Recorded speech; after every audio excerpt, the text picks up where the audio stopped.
From Pacifica, this is Democracy Now! From the stop and frisk policy! From the stop and frisk policy! Where O'Malley was brutally targeted! Ran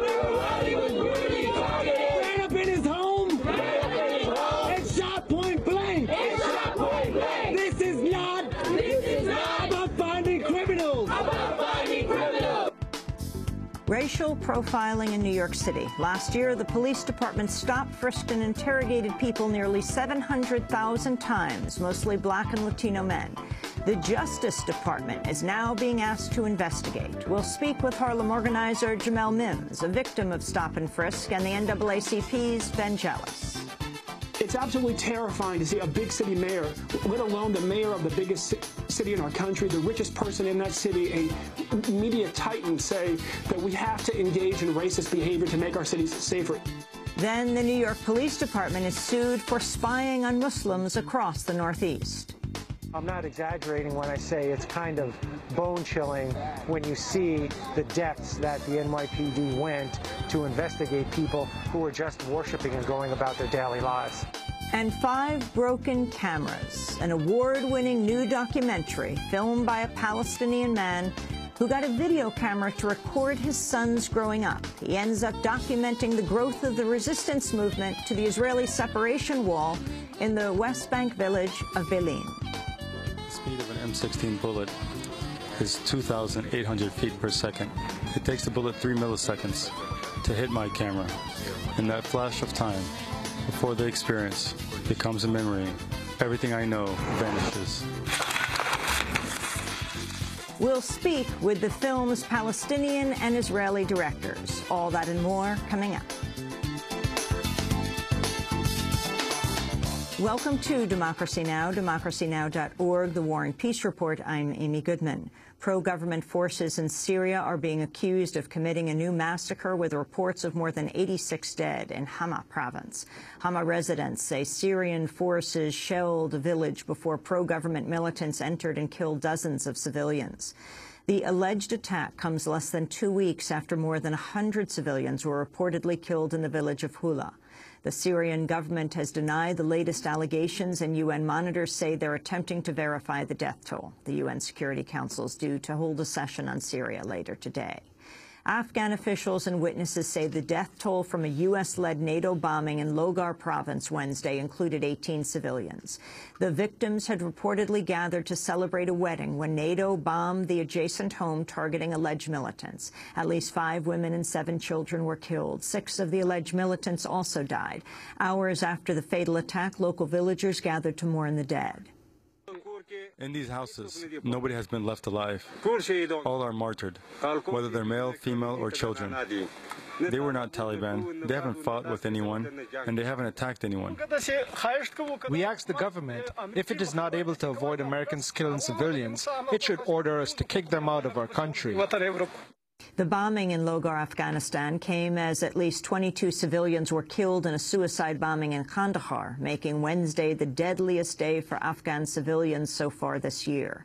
Just last week, the UN reported Afghan civilian deaths had declined in the year's first quarter for the first time since 2007. The alleged Army whistleblower Bradley Manning appeared in court Wednesday for the first day of a 3-day pretrial hearing. Manning's attorneys are seeking the dismissal of 10 of the 22 counts against him related to his alleged leak of a massive trove of government material to the online whistleblower WikiLeaks. Manning's defense team says the counts are either unlawfully vague or fall short of amounting to a prosecutable offense. Manning's trial is scheduled for September. A federal appeals court has ruled a provision of the 1996 Defense of Marriage Act, which bars federal recognition of same-sex couples, as unconstitutional.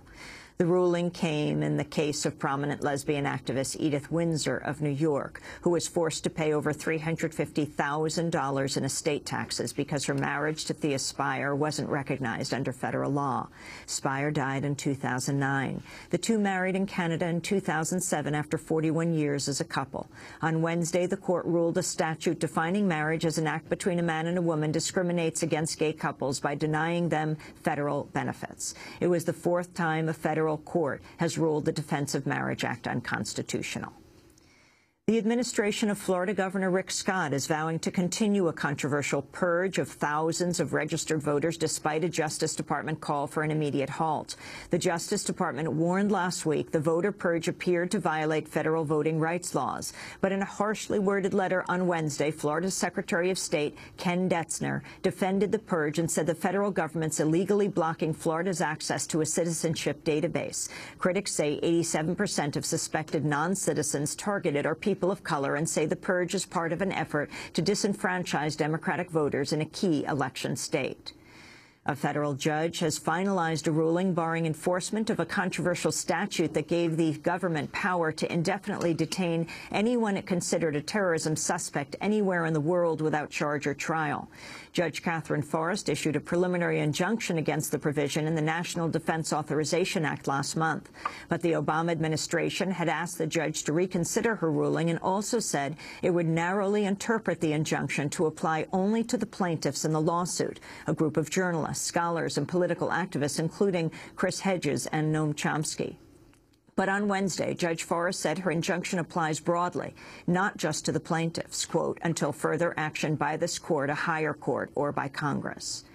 New data shows the Obama administration's continuing to deport massive numbers of immigrants despite a review aimed at halting deportations for those with no criminal records and with family ties to the United States. Top officials had previously promised to close backlog deportation cases for immigrants with strong family connections. But out of hundreds of thousands of deportation cases, fewer than 2% have been closed so far. The Department of Homeland Security says it's identified more than 20,000 immigrants facing deportation who are eligible to have their cases closed, but that many cases have been stalled by the need for background checks. Immigration advocates say families are still being unjustifiably separated. The Israeli government has announced a new round of illegal settlement construction in the occupied West Bank. On Wednesday, Israel said it plans to build more than 500 new housing units in various West Bank settlements. Speaking to lawmakers, Israeli Prime Minister Benjamin Netanyahu said no Israeli administration has been friendlier to the settlements than his. There is no government that supports or will support settlements more than the government I lead. I also say that there is no government that withstood such heavy pressures that could harm settlement. The new settlement building continues Israel's stance of flouting a U.S.-backed pledge to stop West Bank expansion. In Washington, State Department spokesperson Mark Toner criticized Israel's plan. We're very clear that continued Israeli settlement activity in the West Bank undermines peace efforts and contradicts Israeli commitments and obligations, including the 2003 roadmap. Our position on settlements remains unchanged. We do not accept the legitimacy of continued Israeli settlement activity. A new study is warning the combined effects of global warming, population growth, and continued environmental degradation could lead to the collapse of the ecosystem in just a few generations. A research paper published in the journal Nature says the world faces a, quote, tipping point of irreversible environmental damage as early as this century. On Wednesday, the head of the UN Environment Program, Achim Steiner, encouraged activists to seize on the report's findings ahead of the key Rio+20 environmental summit in Brazil later this month. I would like those activists who are preparing to come to Rio+20 to protest and to also lament the inaction that we have seen, to open up a second front and to take a report like this and say, answer to the public. Why is it that we are not moving on these issues? Achim Steiner. The Supreme Court has refused to hear a challenge to a case accusing 4 operatives with the private military firm Blackwater of killing civilians in the 2007 massacre at Baghdad's Nisour Square. An appeals court reinstated the case last year after a lower court dismissed it in 2009. The Blackwater operatives are charged for the deaths of 14 of the 17 Iraqi civilians who died when the operatives indiscriminately opened fire. A reporter for the Chicago-based magazine In These Times has filed a lawsuit after he was prevented from questioning the CEO of the industrial giant Honeywell at an event on Capitol Hill. The reporter, Mike Elk, began asking about a gas leak at a Honeywell plant in Illinois when the microphone was seized from his hands. On May 14th, there was a 7-minute release of UF6 gas by an unqualified engineer working on the unit while they were operating? Sorry, I'm not done with my question. What I wanted to know is that a good cost to release UF6 gas in the atmosphere? Sir, I mean, is that a good cost? If I can interrupt, this is to hear from entrepreneurs and business folks. I'm a member of the press, and I was invited here, and I want to ask Sir, I'm a member of the press. I've never been treated like that in Washington. Mike Elk's lawsuit accuses a Honeywell official as well as a congressional staffer of false imprisonment and assault after they allegedly held him against his will. In a statement, Elk said, quote, "The U.S. Capitol is a public building open to reporters, and private individuals should not be allowed to impede on freedom of the press."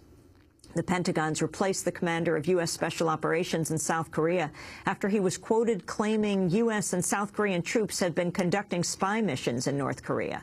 A Japan-based magazine called The Diplomat reported that the commander, Brigadier General Neil Talley, had revealed that the soldiers have parachuted into North Korea to conduct, quote, special reconnaissance on underground military sites. The Pentagon claims Talley was misquoted, denies the spying has taken place, and says his replacement as commander is unrelated. And the celebrated science fiction author Ray Bradbury has died at the age of 91. Bradbury authored over 500 works, including the classic 1953 novel Fahrenheit 451, which warned of book censorship in a future society. And those are some of the headlines. This is Democracy Now!, democracynow.org, The War and Peace Report. I'm Amy Goodman. And I'm Juan Gonzalez. Welcome to all of our listeners and viewers around the country and around the world.